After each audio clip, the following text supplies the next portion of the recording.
Make smarter contact center decisions during hurricanes and other disasters with ContactRelief, the disaster decision engine. Let's talk about hurricanes. Over the last 2 hurricane seasons, there were $315 billion in damage in 31 total storms. 8 storms were ranked Category 3, 4, or 5. 95% of the Gulf Coast was affected. Over 580 deaths were recorded, with over 37 hours of winds above 155 miles per hour. The challenges to contact operations are many. How do you reduce inefficiency when you are unable to contact many of your customers? How do you avoid customer hostility? How do you protect your brand image? How do you eliminate compliance risks during times of crisis? Imagine if when disaster strikes, you could know instantly and precisely who to call and who not to call. What if you could discover disasters in real time, decide what to do, and then efficiently direct the action? ContactRelief discovers disasters. Alerts from public and private alerting authorities, along with breaking news, are monitored around the clock by our cloud-based systems and staff of analysts. Configurable rules with optional human oversight decide which disasters are important and when and how your contact strategy should change. Communicate to CRM, dialer, and omnichannel contact systems and partner ecosystems to reach 5 times more customers during disasters, and it's directly integrated to your Genesys Pure Cloud and Pure Connect systems. Let's see how. Use any web browser and navigate to www.contactrelief.com. Click the dashboard link at the top right of the page. Log in with your email address and password to see the ContactRelief Disaster Decision Engine Command Center dashboard. The dashboard displays a map of your operational area with alerts shown in blue and areas where ContactRelief has recommended action outlined in orange. After we review and accept or ignore the proposed recommendations, the dashboard displays the total population affected, and in this panel, the number of accounts in your portfolio affected. The To-Do panel lets us know when recommendations have been issued and need to be reviewed. Currently, there are 10 pending recommendations. Later, we'll see how to automatically accept recommendations, but for now, let's perform a manual review by clicking the Decide Now link to load the Decisions page. The Decisions page displays a larger map with a legend along the left side. Each type of recommendation and alert is a separate layer on the map. The legend shows the colors used to display each layer. Alerts are currently organized into a small set of categories defined by FEMA, but we can drill down to display the alerting event type as reported by the alerting authority. ContactRelief is reporting an aircraft accident, package delivery suspensions from FedEx, UPS, or the U.S. Postal Service, an evacuation, FEMA disaster declarations, flood watches and warnings and various other weather alerts, a mass shooting, state of emergencies declared by multiple states, and a tornado touchdown. The eyeball icon next to each alert type allows that layer to be temporarily hidden. Clicking here will turn off the winter weather advisories. Clicking again will turn it back on. We can also right-click the eyeball to turn off every layer except the layer we are interested in. Let's do that to find the tornado. There it is, on the Kansas-Missouri border. Let's zoom in to learn more. Right-clicking on the alert will select that point and tell us everything we need to know about it, including the latitude and longitude, state, county, zip code, area code, all the telephone exchanges within the area code intersecting that point, any zones defined for reporting disasters by the alerting authorities, the recommendation made by ContactRelief, which is to temporarily suspend contact into the area, and the alerts that are forcing that recommendation. In this case, a moderate tornado touchdown yesterday, compounded by a severe flood warning just 39 minutes ago. Clicking the Details link gives more information about the tornado. We learned that it hit in New Lancaster, a small city in Miami County, Kansas, and tore the roof off of a church. The damage is in zip code 66071, which has a population of 12,360. A set of internet links to local and national news reporting and television stations is included.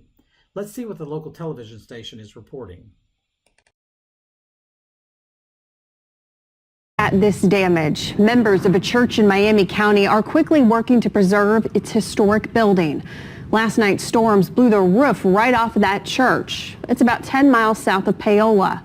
KCTV5's Nathan Vickers is there live to show us how they're already working together to fix the hole. Nathan. Contact Relief gives you everything you need to discover disasters, whether big or small, and assess the impact to you and your customers. Contact Relief includes a set of easy-to-use rules which you can customize that define when a recommendation will be generated. Let's use the configuration menu to customize our recommendation policy.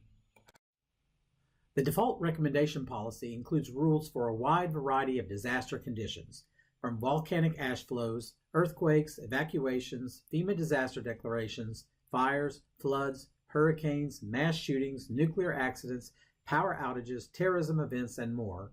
You'll be hard-pressed to find a more comprehensive alerting source and none that focus on the needs of contact centers. Let's customize the tornado rule so that a recommendation will only be made for severe and extreme tornadoes. We start by opening the rule. The basic rule is an if-then condition. This one says, if the alert event type is equal to tornado, then recommend the action suspend contact. We're using suspend contact here, but remember, the action can be any action you want to take, including proactive consumer contact. We'll add another condition to the rule by selecting the Add Condition link, setting the condition to severity, the operator to greater than or equal to, and the value to severe. Let's add another condition that requires the affected population to be greater than 10,000.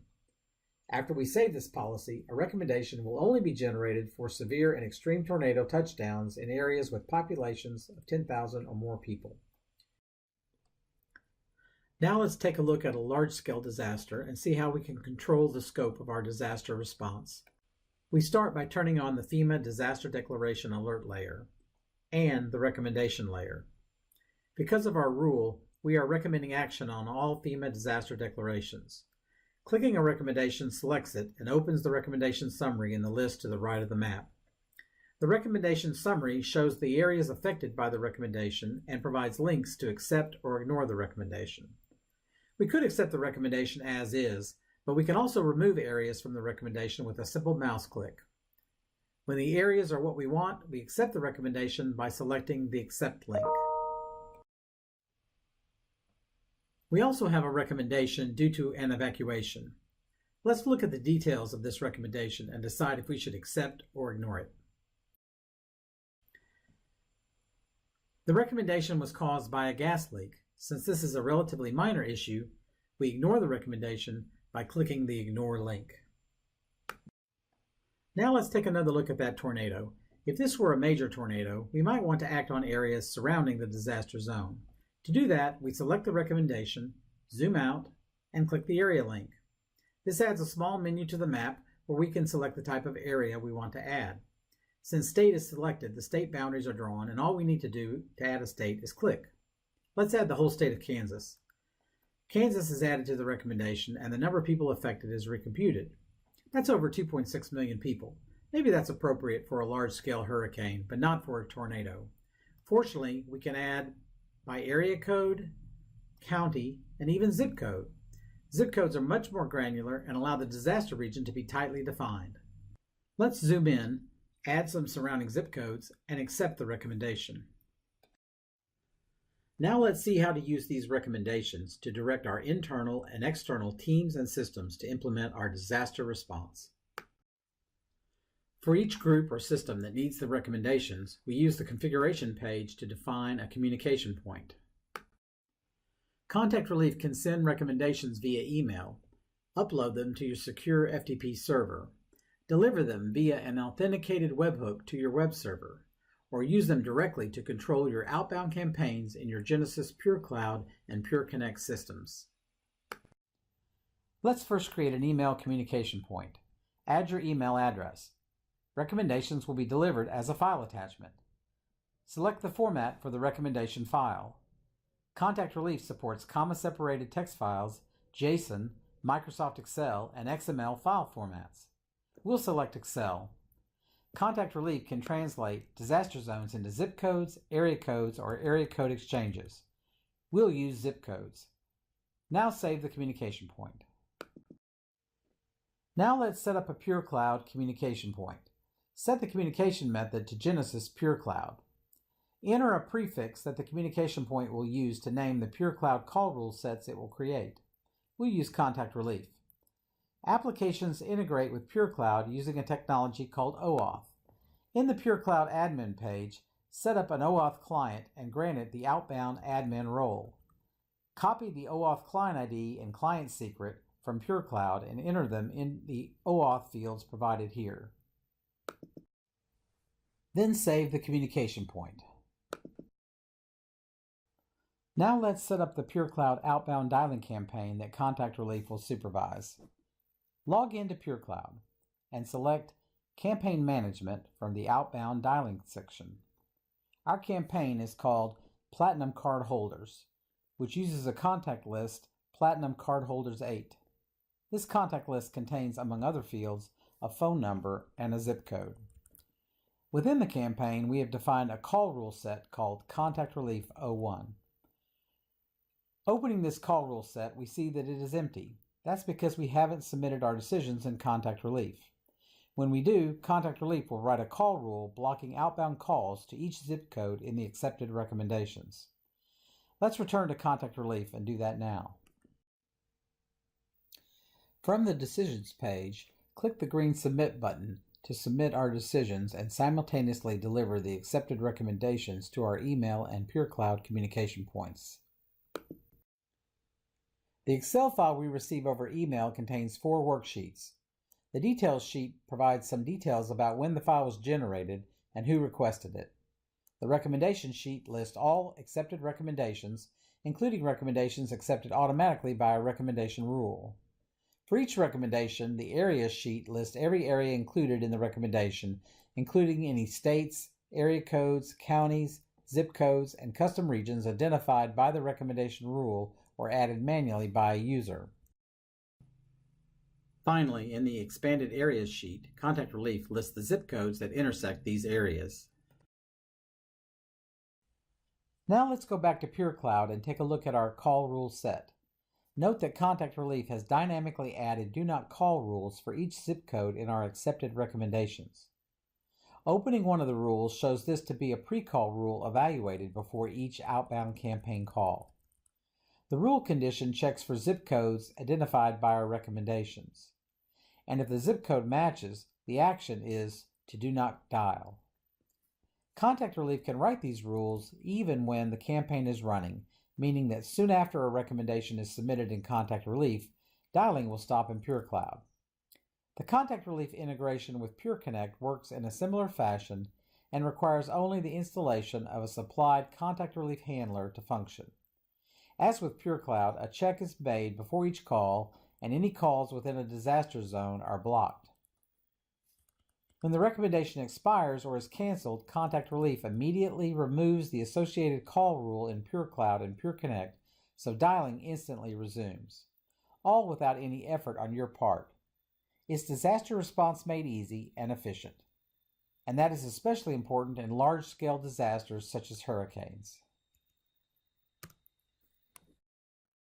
Speaking of hurricanes, Contact Relief stores all its data historically, so you can revisit any day of the year to see what alerts were issued, recommendations generated, and decisions made.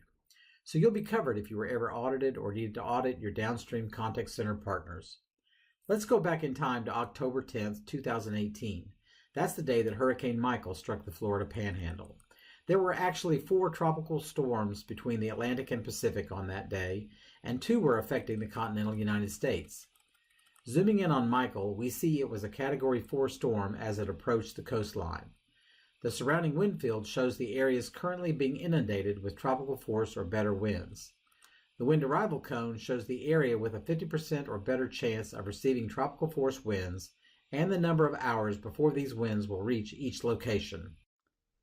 If you were a Contact Relief subscriber, this is what you would have seen. In the upper left panel is the hurricane track and 5-day probability cone. The hurricane started as a tropical storm as it moved through the Yucatan Peninsula, As it entered the Gulf, it grew into a Category 3 hurricane. Hurricane watches and warnings were raised as it neared the coast. It impacted as a Category 4 hurricane. In the upper right panel, you see power outages as the storm makes landfall and does its damage. The Contact Relief analyst team monitors the news and performs damage assessments shown in the lower left panel. Areas of light green are minor to moderate damage, with more severe areas shown in darker green. In the lower right panel, we see FEMA's emergency declaration in light pink, its disaster declarations in darker pink, and the areas where FEMA is offering individual assistance to homeowners to repair their homes in the darkest pink. Ask yourself this: does your current disaster strategy know where and when disasters occur in real time? Does it help you decide how to proactively act or even effectively react? Does it communicate with your Genesis Pure Cloud and Pure Connect systems and make all its data available in a variety of other data formats? If not, let's talk. Visit us at www.contactrelief.com or contact our sales team at sales@contactrelief.com and let us help your company avoid a contact disaster. Thanks for spending some time with us to see how to make smarter contact decisions during hurricanes and other disasters. Hurricane season starts June 1st and lasts through November 30th. The next disaster is right around the corner, and there's no time to wait and no reason not to act. And remember, Contact Relief is a trusted Genesis partner available through the Genesis App Foundry.